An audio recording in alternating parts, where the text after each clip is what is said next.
أعوذ بالله من الشيطان الرجيم. بسم الله الرحمن الرحيم. الحمد لله رب العالمين الرحمن الرحيم مالك يوم الدين إياك نعبد وإياك نستعين اهدنا الصراط المستقيم صراط الذين أنعمت عليهم غير المغضوب عليهم ولا الضالين.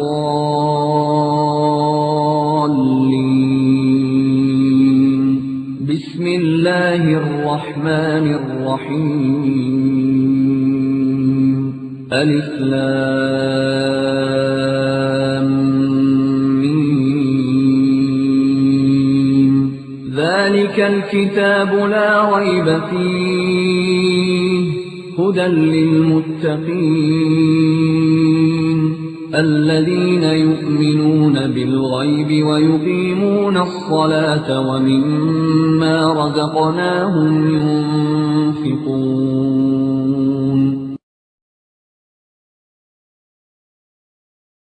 اس فضائل اعمال نے اس امت اسلام سے توحید کو چھینا. رسولوں کی حاجت نہیں، حدیثوں کی حاجت نہیں، قرآن کی حاجت نہیں. اب ڈائریکٹ ان مولویوں کی، ان صوفیوں کی اللہ سے ملاقات ہوتی ہے، وہ اللہ سے ساری باتیں پوچھ کے بتا دیتے ہیں. اس کے بارے میں عقیدہ پیش کیا کہ یہ علم غیب ہمارے پیروں کو بھی ہے، ہمارے بزرگوں کو بھی ہے، ہمارے ولیوں کو بھی ہے. ان صوفیوں کی بھی جتنی کتابیں پڑھو گے کہیں نہیں بتائیں گے اللہ نے کہا، رسول اللہ نے کہا، قرآن میں کہا، حدیث میں. ایک سید صاحب نے بتایا، ایک شاہ صاحب نے ذکر کیا. چاہتے ہو ہدایت مل جائے، چاہتے ہو امن مل جائے، اس کتاب اللہ کو سینے سے لگاؤ، اللہ کی توحید کو سمجھو، اللہ کی توحید کے اندر کسی اور کو شریک نہ کرو. شرک سے تم بچ جاؤ، ہدایت بھی عطا ہو جائے گی اور آخرت میں نجات بھی مل جائے گی.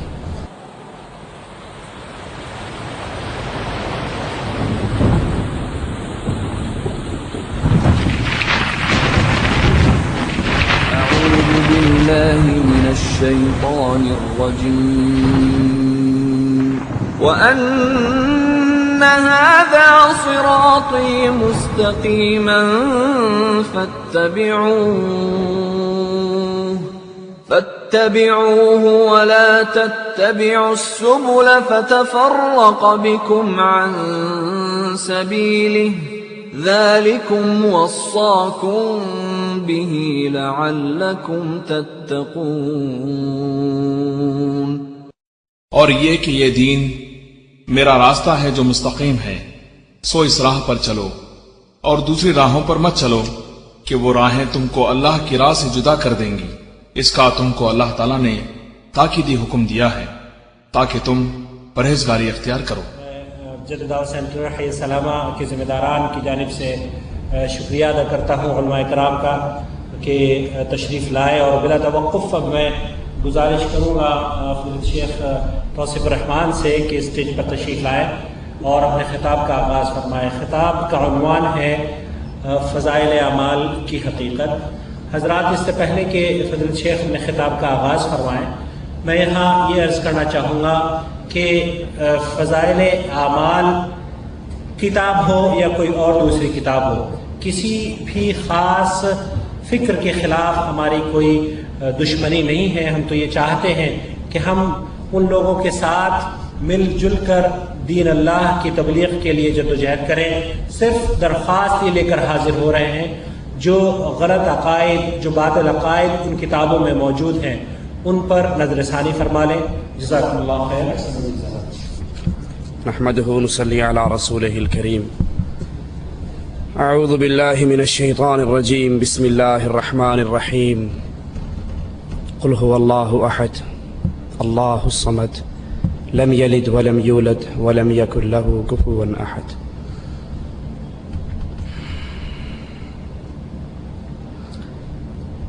کسی مریض کے دل کا آپریشن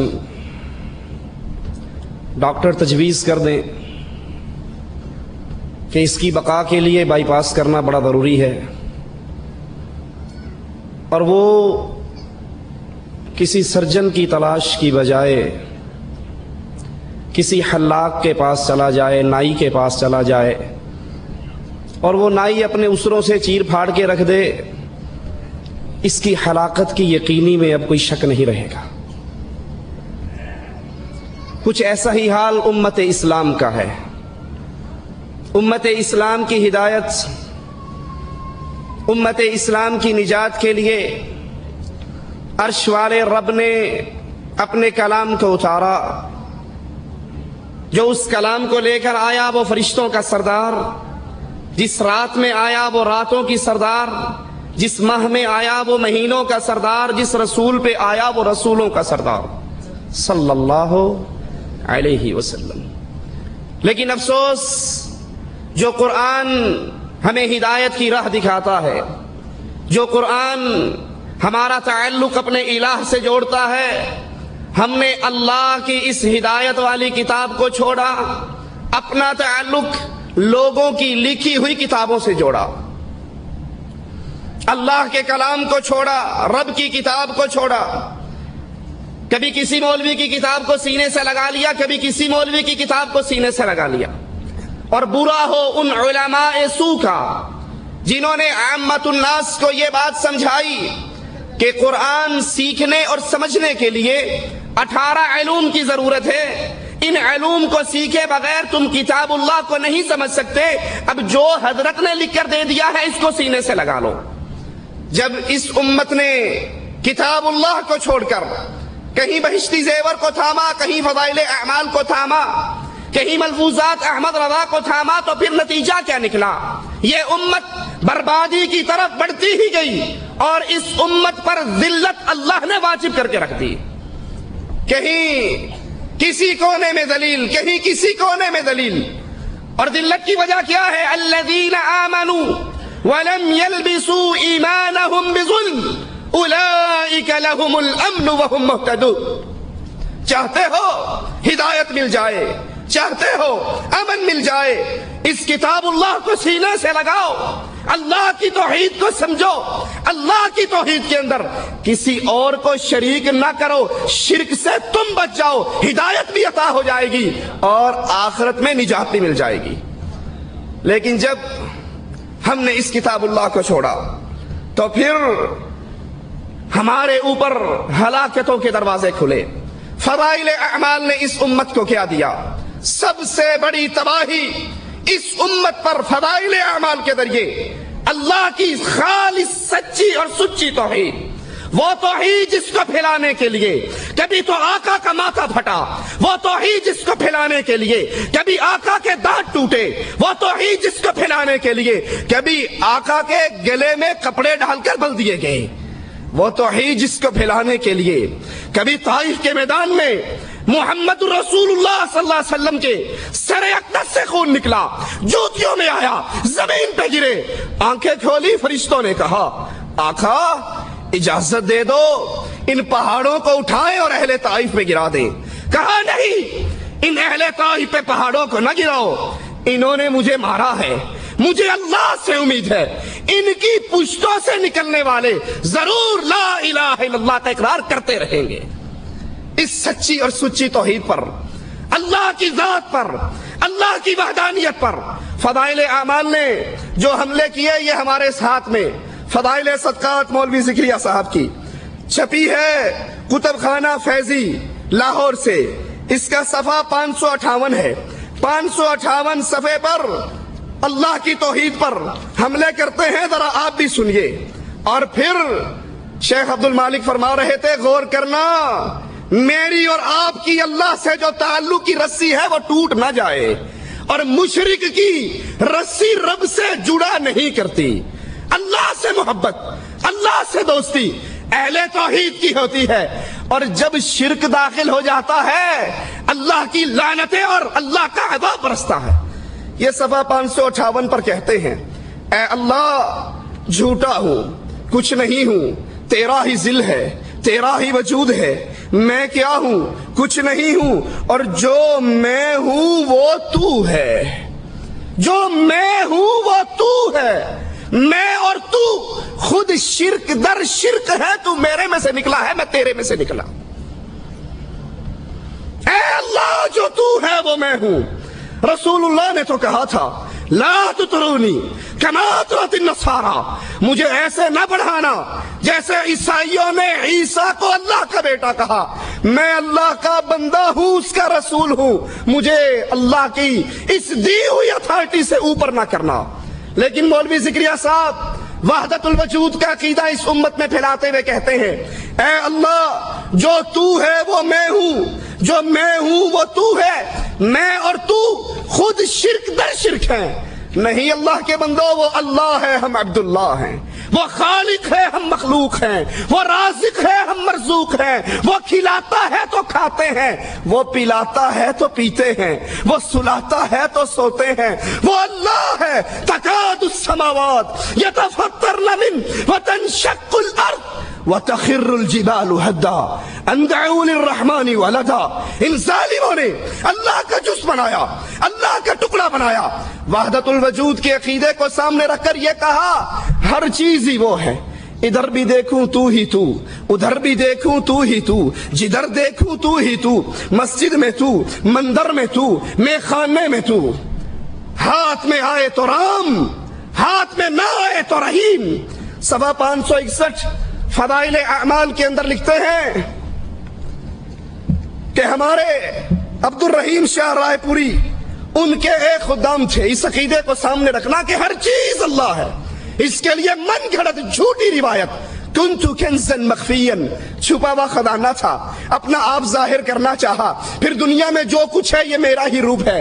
امداد اللہ مہاجر مکی لکھتے ہیں شمائم امدادیہ کے اندر کہ بندہ وجود ظاہری سے پہلے خود خدا تھا اور بندہ ہی خدا ہے ظاہر ہے۔ اشرف علی تھانوی لکھتے ہیں امداد المشتاق میں ہمارے ایک صوفی کے پاس ایک بندہ ایک پلیٹ میں حلوہ لے آیا، ایک پلیٹ میں گندگی لے آیا۔ کہا مولوی صاحب جب ہر چیز ہی وہی ہے تو دونوں کھا کر دکھاؤ۔ تھانوی صاحب نے فرمایا ہمارے مولوی صوفی صاحب نے بشکل خنزیر گندگی کھا لی، بشکر ملا حلوہ کھا لیا۔ کہا وہ بھی وہی ہے، وہ بھی وہی ہے، ادھر بھی تو ہے ادھر بھی تو ہے۔ بے تیدی گال نہ کرمائی، مینو الف دی سمجھ نہیں آئی، میم دا برقع پا کے احد احمد وچ اتر آئی۔ 561 فضائل اعمال پر لکھتے ہیں فضائل ذکر میں کہ ہمارے عبد الرحیم شاہ کے خدام تھے، کئی روز استنجا کرنے اس لیے نہیں جاتے تھے کہ انہیں وہاں پر بھی نور نظر آتا تھا، وہاں پر بھی گندگی کے اندر بھی نور تھا۔ ہر چیز ہی اللہ ہے، ہر چیز میں اللہ ہے، ہر چیز اللہ کی صورت ہے۔ نعوذ باللہ گندگی کے اندر بھی ان کو اللہ کے انوار نظر آتے تھے، اس لیے باتھ روم کے اندر بھی نہیں جا سکتے تھے۔ یہ کفر، یہ شرک، یہ کفر و شرک تو آپ کو یہودیوں کے گھر سے بھی نہیں ملے گا، یہ کفر تو شیعوں کے گھر سے ملے گا، جنہوں نے کہا تھا دمادم مسکل اندر علی کا پہلا نمبر، علی دم دم کے اندر، ہر چیز کے اندر علی، ہر چیز کے اندر علی، ہر روح کے اندر علی۔ اور یہ ہمارے ہاتھ میں فضائل درود ہے، یہی عقیدہ یہاں پر رسول اللہ کے بارے میں بیان کرتے ہیں۔ صفحہ اس کا 133 ہے، کہتے ہیں رہا جمال پہ تیرے حجاب بشریت، انا للہ و انا الیہ راجعون۔ اے رسول صلی اللہ علیہ وسلم آپ بشر بن کر آئے تو حقیقت کیا تھا؟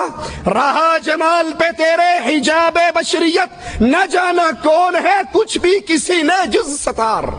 اللہ عز و جل کے علاوہ تجھے کوئی نہ پہچان سکا، تو بظاہر تو انسان کے روپ میں آیا، لیکن تو انسان نہیں تھا، تو اسی کے نور کا ٹکڑا تھا۔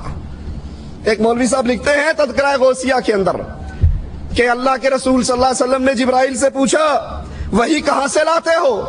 کہا سدرۃ المنتہا پہ کھڑا ہو جاتا ہوں، وہی آ جاتی ہے، لے کر آپ کے پاس آ جاتا ہوں۔ کہا کبھی دیکھا وہی دینے والا کون ہے؟ کہا کبھی ہمت پئی نہیں۔ کہا ہون جا کے کریں دیکھی کون سے بیٹھا ہے۔ یہ جبرائیل گئے عرش پہ پہنچے، پردہ اٹھایا تو خود محمد رسول اللہ بیٹھ کر وہی کر رہے تھے۔ رہا جمال پہ مولوی زکریا صاحب فضائل درود صفحہ 133 کتب خانہ فیدی، رہا جمال پہ حجاب بشریت، اے نبی آپ بشریت کے پردے میں آئے لیکن بشر نہیں تھے۔ یہ صفحہ 223 ہے فضائل حج کا۔ کہتے ہیں پیر جنید بغدادی بیت اللہ کا طواف کر رہے تھے، ایک لڑکی نوجوان وہ بھی ساتھ طواف کر رہی تھی۔ طواف کرتے کرتے کہنے لگی جنید اللہ کا طواف کرتے ہو یا بیت اللہ کا طواف کرتے ہو؟ کہنے لگے نہیں میں تو بیت اللہ کا طواف کرتا ہوں۔ آسمان کی طرف منہ کر کے کہتی ہے اللہ یہ کیسے پتھر دل لوگ ہیں جو پتھروں کا طواف کرتے ہیں، میں تو تیرا طواف کرتی ہوں۔ یہ بیت اللہ بھی اللہ ہے، یہ گندگی میں بھی اللہ کا نور ہے، محمد بھی اللہ ہے، اور مولوی زکریا کہتا ہے جو تو ہے وہ میں ہوں، جو میں ہوں وہ تو ہے۔ یہ عقیدہ وحدت الوجود کا عقیدہ کفر کا عقیدہ ہے، شرک کا عقیدہ ہے۔ اس عقیدے نے، اس فضائل اعمال نے اس امت اسلام سے توحید کو چھینا۔ بڑے دعوے سے کہتے ہیں نہیں جی آپ نہیں سمجھتے، قرآن کے بعد سب سے زیادہ یہی کتاب پڑھی جاتی ہے، لیکن سنیے ان عقیدوں کو سامنے رکھیے اور قرآن کی آیات پہ غور کیجئے۔ قل هو اللہ احد اللہ الصمد لم یلد ولم یولد۔ اللہ ایک ہے، اللہ دو نہیں، تین نہیں۔ لی خمس اطفی بہا حر الوبا، میرے 5 تن پاک نہیں۔ قل هو اللہ احد، اللہ ایک ہے۔ پھر رسول اس کے نور سے نہیں آئے، مولوی زکریا اس میں سے نہیں نکلا، کوئی اس میں حلول نہیں کرتا، کوئی اس میں فنا نہیں ہوتا، وہ کسی میں فنا نہیں ہوتا، بلکہ وہ اپنے عرش پر مستوی ہے، ذات میں اکیلا ہے، عبادت میں اکیلا ہے، صفات میں اکیلا ہے۔ دوسری بڑی گمراہی اس فضائل اعمال کی وجہ سے امت اسلام میں یہ پھیلی کہ وہ علم غیب جو اللہ اکیلے کی صفت ہے، جو اللہ اعلان کرتا ہے کہ عالم الغیب، غیب کا علم اللہ کے پاس ہے، اپنے غیب کو کسی کو اطلاع نہیں دیتا، الا من ارتضی، چاہتا ہے رسولوں میں سے کسی کو چن لیتا ہے، وہی کر کے اس کو بتا دیتا ہے۔ وہ علم غیب جو خاصہ ہے اللہ عز و جل کا، اس کے بارے میں عقیدہ پیش کیا کہ یہ علم غیب ہمارے پیروں کو بھی ہے، ہمارے بزرگوں کو بھی ہے، ہمارے ولیوں کو بھی ہے۔ یہ فضائل اعمال ہمارے ہاتھ میں ہے۔ صفحہ اس کا 427 ہے۔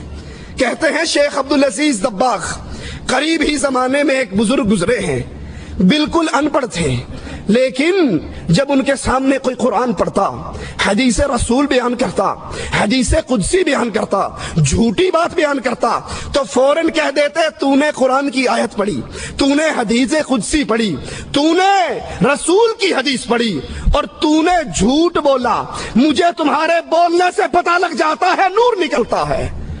یہ علم غیب نہیں ہے تو مولوی صاحب اور کیا ہے؟ محمد الرسول اللہ صلی اللہ علیہ وسلم کے پاس آ کر سائل نے کہا تھا تبلیغ کے لیے علماء کی ضرورت ہے، نبی نے قاریوں کی جماعت روانہ کی، وہ شہید ہوئی یا نہیں ہوئی؟ عبدالعزیز دباغ کو تو بولنے سے پتہ لگ گیا یہ جھوٹ بول رہا ہے، محمد کو کیوں پتہ نہ لگا صلی اللہ علیہ وسلم؟ نبی کی بیوی، مومنوں کی ماں عائشہ رضی اللہ تعالی عنہا، مومنوں کی ماں، اور جو اس کو ماں نہیں مانتا وہ مومنوں کی لسٹوں میں شامل،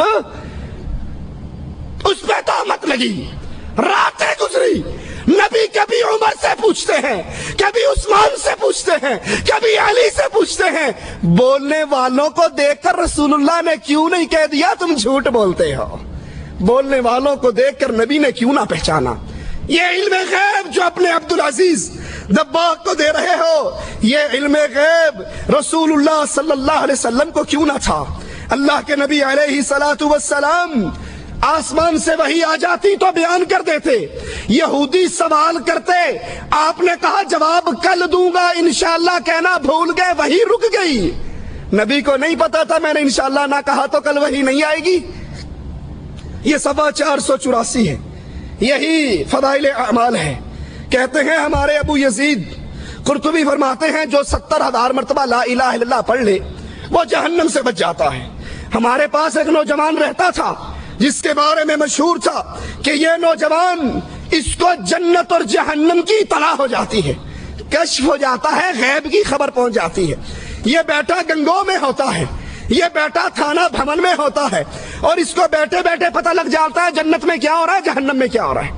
ایک دن بیٹھے روٹی کھا رہے، کھاتے کھاتے چیخ مار کے رونے لگ گیا۔ ہم نے کہا روتا کیوں ہے؟ کہا چچا ماں میری جہنم میں چل رہی ہے۔ ابو یزید کہتے ہیں میں نے دل ہی دل میں لا الہ الا اللہ 70,000 مرتبہ پڑھا ہوا اس کی ماں کو بلٹی کر دیا، بلٹی چھوٹ بھی گئی، بائی پاس ہو گئی۔ یوں ہی بلٹی کی میں نے دل میں بخشا، اللہ کے علاوہ کوئی نہیں جانتا اس بخشنے کو۔ ہنسنے لگ گیا، کہا بابا پیر صاحب ماں کو جہنم سے نکال کے جنت میں بھیجا جا رہا ہے۔ یہ علم غیب جو تمہارے اس چھوکرے کو تھا، یہ علم غیب رسول اللہ کے صحابہ کو نہ تھا۔ ایک صحابی کو تیر لگا گر گئے، ساتھیوں نے کہا اس کو جنت مبارک ہو۔ آقا نے کہا تم جنت کی بات کرتے ہو، اس نے خیبر کے مال غنیمت میں سے جو 2 چادریں اٹھائی تھی، اللہ دکھا رہا ہے وہ چادریں آگ بن کے اس کو لپیٹ چکی ہیں۔ یہ علم غیب کہ جنت میں کیا ہو رہا ہے، جہنم میں کیا ہو رہا ہے، یہ اللہ کے علم میں ہے۔ اللہ چاہتا ہے اپنے نبی کو دکھا دیتا ہے۔ یہ غیب کی خبریں پیر ملا صوفی کے پاس نہیں ہوا کرتی۔ صفحہ 437 ہے، یہی فضائل اعمال ہے۔ کہتے ہیں جنید بغدادی ایک مرتبہ شیطان کو دیکھتے ہیں ننگا پھر رہا تھا۔ ان کو یا چھوکریاں نظر آتی ہیں یا بغیر داڑھی والے چھوکرے نظر آتے ہیں یا پھر شیطان آتا ہے، تیسری چوتھی چیز کوئی نہیں آتی۔ ننگا پھر رہا تھا۔ جنید نے کہا تجھے شرم نہیں آتی تو ننگا پھرتا ہے؟ کہا میں مردوں کے سامنے ننگا پھرتا ہوں، یہ کوئی مرد ہے؟ مرد تو وہ تبلیغی جماعت کی جو مسجد شنیسیہ ہے اس میں بیٹھے ہوئے ہیں، وہ اصل مرد ہیں۔ ذکر کر کر کے میرا جگر جلا دیا ہے۔ جنید اس مسجد میں گئے، دیکھا کچھ لوگ سر پہ گھٹنوں پہ سر رکھ کے مراقبہ کر رہے تھے، الا اللہ کی ضربیں مار رہے تھے۔ مجھے دیکھتے ہی فوراً بولے بغیر، جنید کے بتائے بغیر کہ میں نے کیا خواب دیکھا ہے، فوراً کہنے لگے اس شیطان کی باتوں میں نہ آ جانا، وہ شیطان تھا، ابھی بتایا نہیں کہ رات میں نے خواب میں شیطان سے ملاقات کی۔ ان بزرگوں نے دلوں میں آنے والے وسوسوں کو پہلے ہی پہچان لیا۔ محمد الرسول اللہ صلی اللہ علیہ وسلم، زہر والا کھانا رکھا جاتا ہے، یہودیہ لاتی ہے، بوٹی اٹھا کر منہ مبارک میں داخل کر لیتے ہیں۔ نبی کو اس کے دل کے وسوسوں کی اطلاع کیوں نہ ہوئی؟ نبی اس کو کیوں کھا گئے؟ نبی نے اس کو کیوں چبا لیا؟ کیوں کہا کہ اس گوشت نے، اس ران نے مجھے بول کر بتایا ہے آقا نہ کھاؤ، مجھ میں زہر ملا ہے۔ فضائل اعمال کی بربادیوں میں سے بہت بڑی بربادی علم غیب جو اللہ کی صفت تھی، ہم نے اس کو چھینا اور چھین کے اپنے مولویوں میں کیسے بانٹا؟ یہ صفحہ 560 اسی فضائل اعمال کا۔ کہتے ہیں ہمارے جو بزرگ تھے وہ کشف کے ذریعے پہچان لیتے تھے۔ وضو کرنے والا وضو کرنے کے لیے بیٹھتا تو پھر وہ فوراً بتا دیتے کہ اے بیٹا تو نے یہ گناہ کیا ہے، تیرے پانی میں سے یہ گناہ گر رہا ہے، تو زنا کرنے سے باز آ جا، تو چوری کرنے سے باز آ جا۔ وہ ان کے وضو کے قطروں کو گرتا ہوا دیکھ کر بتا دیتے کہ اس بندے نے اللہ کے ساتھ یہ معاملہ اپنا بگاڑا ہے۔ یہ غیب کی خبر ہے، کوئی آدمی کیا کرتا ہے، لیکن کہتے ہیں ہمارے پیروں کو وضو کے گرتے ہوئے قطروں سے نظر آ جاتا ہے یہ کیا کرتا ہے۔ یہ صفحہ 96 ہے فضائل درود کا۔ ایک کہتے ہیں ہمارے، اور بڑی عجیب بات ہے، جو بھی واقعی آپ سنو گے پڑھو گے، شیعہ نہیں کبھی ذاکر کی بات سنی، آواز پئی آندی ہے، وہ کوئی حوالہ نہیں دیتا قرآن میں آیا ہے حدیث میں آیا، آواز پئی آندی ہے، پیچھوں آواز آندی ہے، وہ شیطان آواز کر رہا ہوتا ہے۔ ان صوفیوں کی بھی جتنی کتابیں پڑھو گے کہیں نہیں بتائیں گے اللہ نے کہا، رسول اللہ نے کہا، قرآن میں کہا، حدیث میں۔ ایک سید صاحب نے بتایا، ایک شاہ صاحب نے ذکر کیا۔ یہاں بھی کہتے ہیں ایک دوست نے مجھے بتایا، ایک خطاط لکھنؤ کا جب وہ صبح آ کر دکان کھولتا تو سب سے پہلے رسول اللہ صلی اللہ علیہ وسلم پر درود شریف پڑھتا اور اس درود کو لکھ لیتا۔ اس کی موت کا وقت آیا تو پریشان ہو گیا، پتہ نہیں اگلے جہان میں کیا ہونے والا ہے۔